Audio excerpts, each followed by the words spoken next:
Hello everyone. आज मैं आपको करवाऊंगी प्रपोजिशन। प्रपोजिशन क्या होती है? A preposition is a word that shows the relation between a noun और प्रोनाउन। मतलब प्रपोजिशन वो शब्द है जो नाउन और प्रोनाउन के बीच का रिलेशन बताता है, चाहे वो नाउन हो या प्रोनाउन हो। And some other words in a sentence, और सेंटेंस में जो बाकी के शब्द होते हैं उनका आपस में क्या रिलेशन है ये हमें बताता है। उस शब्द को हम प्रपोजिशन कहते हैं। सिंपल भाषा में कहें तो प्रपोजिशन मीन्स पोजीशन्ड बिफोर। मतलब प्रपोजिशन का अर्थ होता है उसकी पोजीशन, नाउन या प्रोनाउन की पोजीशन क्या है, जो वर्ड हमें ये बता दे उसे हम कहते हैं प्रपोजिशन। प्रपोजिशन जो होती है वो डिपेंड करती है तीन चीज़ों पे। व्हेन यानी कि टाइम, वेयर यानी कि प्लेस, और डायरेक्शन मतलब कि जगह, स्थिति उसकी। ठीक, लेकिन प्रपोजिशन में एक बात जो हमने सबसे ज़्यादा ध्यान रखनी है वो ये है, it occurs before a noun normally. Normally जो प्रपोजिशन होती है वो किसी नाउन से पहले या प्रोनाउन से पहले आती है। एग्जाम्पल लेते हैं, the girl set on the ground. लड़की ग्राउंड पे बैठी है, लेकिन कहाँ पे? ग्राउंड के ऊपर। तो ये वर्ड कहाँ है? ऑन, मतलब ऊपर बैठी है, ग्राउंड के ऊपर। उसकी स्थिति क्या है? पोजीशन क्या है? ऑन। ओके, तो it is a preposition. Second sentence है, the teacher is in the class. Teacher है क्लास में, लेकिन क्लास के कहाँ पे है? उसकी पोजीशन क्या है? इन द क्लास, क्लास के अंदर है। तो ये हो गई preposition. She did not come with us. वो हमारे साथ नहीं आएगा। मतलब उसकी पोजीशन क्या है? हमारे साथ, साथ मतलब विद। तो ये हो गई प्रपोजिशन। तो प्रपोजिशन क्या है? प्रपोजिशन वो वर्ड है जो नाउन या प्रोनाउन का आपस में संबंध बताता है या उनकी पोजीशन को बताता है। बहुत सारी प्रपोजिशंस होती हैं, लेकिन हम उन प्रपोजिशंस की बात करेंगे जिनमें हमें हमेशा ही कंफ्यूजन रहता है। The first one is between and among. अब बिटवीन और अमंग जो दोनों हैं वो दोनों ही का अर्थ होता है बीच में, लेकिन किसके बीच और कहाँ ये यूज होता है ये हम बात करेंगे। बिटवीन यूज होता है जब हम दो लोग या दो वस्तुओं के बीच की बात करते हैं। ठीक, तो दो लोगों के बीच में कुछ भी हो रहा है या दो वस्तुओं के बीच में कुछ रखा है तो वहां हम यूज करेंगे बिटवीन। लेकिन जब दो से ज्यादा यानी कि बहुत सारे लोग या बहुत सारी वस्तुएं बात कर रहे हैं उनके बीच की, तो हम यूज करते हैं अमंग। ओके, जैसे एग्जाम्पल लेते हैं, मैं कह रही हूँ द क्वार्रल बिटवीन टू पीपल। दो लोगों के बीच में लड़ाई हुई, तो वहां पे मैं यूज करूंगी बिटवीन टू पीपल। और अगर मैं कहती हूँ the sweet distributed among children, तो यहाँ मैं यूज कर रही हूँ अमंग, बिटवीन नहीं यूज कर रही हूँ, क्योंकि चिल्ड्रन कितने हैं? बहुत सारे, और उन सबके बीच में मिठाई बांटी गई, तो यहाँ मैं यूज करूंगी among. Clear? Next one is across and along. Across और अलोंग दोनों ही का एक ही अर्थ है, लेकिन इनमें क्या अंतर है? Across is the movement through something, किसी के ऊपर से निकलना। ठीक है, तो उसको कहते हैं अक्रॉस, मतलब क्रॉस करना। ओके, और अलोंग होता है movement by the side of something, किसी भी चीज की साइड से निकलना, उसे कहेंगे हम अलोंग। जैसे एग्जाम्पल के लिए मैं कहती हूँ children ran across the road, but अगर वो साइड पे चल रहा है तो हम उसे अलोंग, अक्रॉस नहीं कहेंगे, क्या कहेंगे? Along. Child walked along the road. Okay, तो साथ चलने को कहते हैं अलोंग और क्रॉस करने को कहते हैं अक्रॉस। समझ आ गया? क्लियर हो गया? Next one is in and into. अब दोनों ही का मतलब होता है अंदर, इन का मतलब भी अंदर, इनटू का मतलब भी अंदर, लेकिन इनको यूज कहाँ करते हैं? In means inside and into also means inside, but it shows movement. जो इन है वो यहाँ पे देखो क्या है, स्टेबल है, इसमें कोई मूवमेंट नहीं। भी व्यक्ति है अगर नदी में कूद रहा है तो वो अंदर तो जा रहा है लेकिन उसमें क्या है, मूवमेंट। तो मूवमेंट होने के कारण ये क्या हो गया, इनसाइड। ओके, और ये स्टेबल है।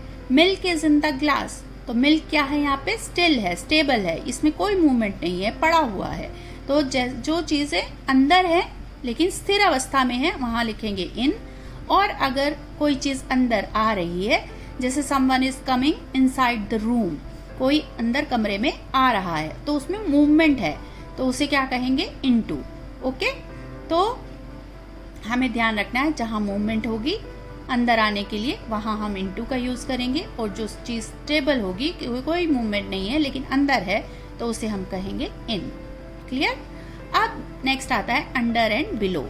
दोनों ही का मतलब होता है नीचे, लेकिन ये अंडर जो है वो लोअर प्लेसेस के लिए यूज होता है, मतलब किसी प्लेस के नीचे। जैसे मैं कहूंगी the cat is under the table, right. और अगर किसी चीज का अमाउंट की बात करूंगी या रैंक की बात करूंगी कि उसका रैंक सेकंड रैंक आया या बिलो रैंक है, तो मतलब नीचे वाला लोअर रैंक जो है या लोअर अमाउंट है, किसी भी चीज का अमाउंट हो सकता है, दूध का, पानी का, टेम्परेचर का। तो मैं टेम्परेचर की बात करती हूँ, जैसे तो आज का जो टेम्परेचर है दैट इज बिलो 40 डिग्री। ठीक, टेम्परेचर नापते हैं ना, तो वो 40 डिग्री से नीचे है, तो मैं लिखूंगी बिलो, नॉट अंडर। ठीक, अंडर हम चीजों के लिए यूज करते हैं और बिलो जो है वो अमाउंट के लिए यूज करते हैं। क्लियर हो गया। Next one is in front of and behind. In front of का मतलब होता है आमने सामने, यानी कि बिल्कुल आप सामने बैठे हो। ठीक, तो ये हो गया इन फ्रंट ऑफ। ठीक, यानी कि अपोजिट साइड। और बिहाइंड होता है पीछे, किसी चीज के पीछे। जैसे cat is behind the door, ये बिल्ली जो है ये डोर के पीछे है। तो अगर हमें अपोजिट साइड मतलब आमने सामने की बात करनी है तो हम प्रेपोजिशन यूज करेंगे in front of. He sit in front of me. Okay, और अगर मैं कहूंगी बिहाइंड, मतलब cat is behind the door, पीछे है। अब नेक्स्ट वन है ऑन, ओवर और अबव। ये तीनों में बहुत कंफ्यूजन होता है, लेकिन हमने इस कंफ्यूजन को दूर करना है। ऑन, ओवर, अबव तीनों का ही मतलब होता है ऊपर, लेकिन इनमें अंतर क्या है, इन्हें कहाँ यूज करेंगे। ऑन होता है किसी भी वस्तु के बिल्कुल ऊपर रखी हुई चीज, जैसे ये पेंसिल है, ये मैंने बुक के ऊपर रख दी, तो ये क्या है, ऑन द बुक।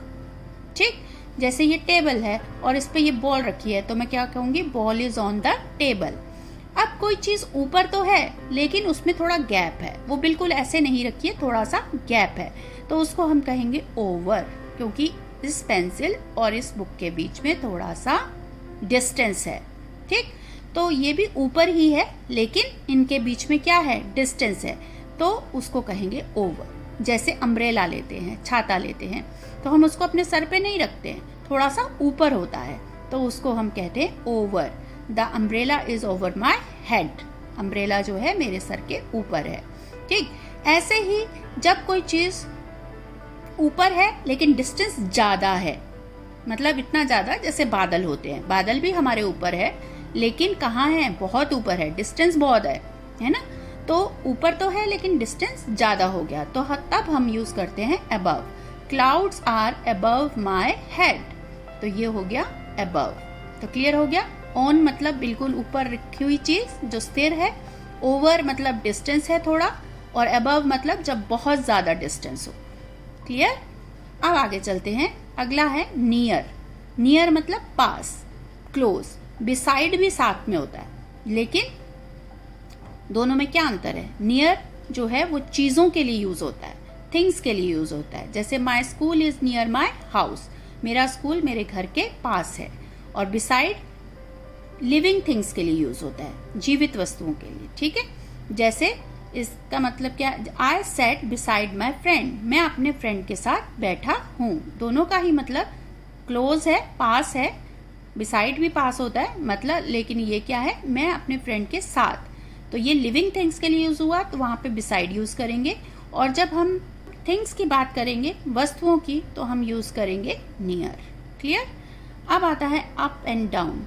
तो ये तो सबको पता है। अप मतलब ऊपर की पोजीशन और डाउन मतलब नीचे की पोजीशन। जब कोई ऊपर की तरफ जा रहा है तो हम कहते हैं he is going up the हिल, और कोई नीचे की तरफ आ रहा है तो हम कहेंगे he fell down the hill या Jack fell down the hill. मतलब नीचे को आना ये हो गया डाउन और ऊपर को जाना ये हो गया अप। क्लियर?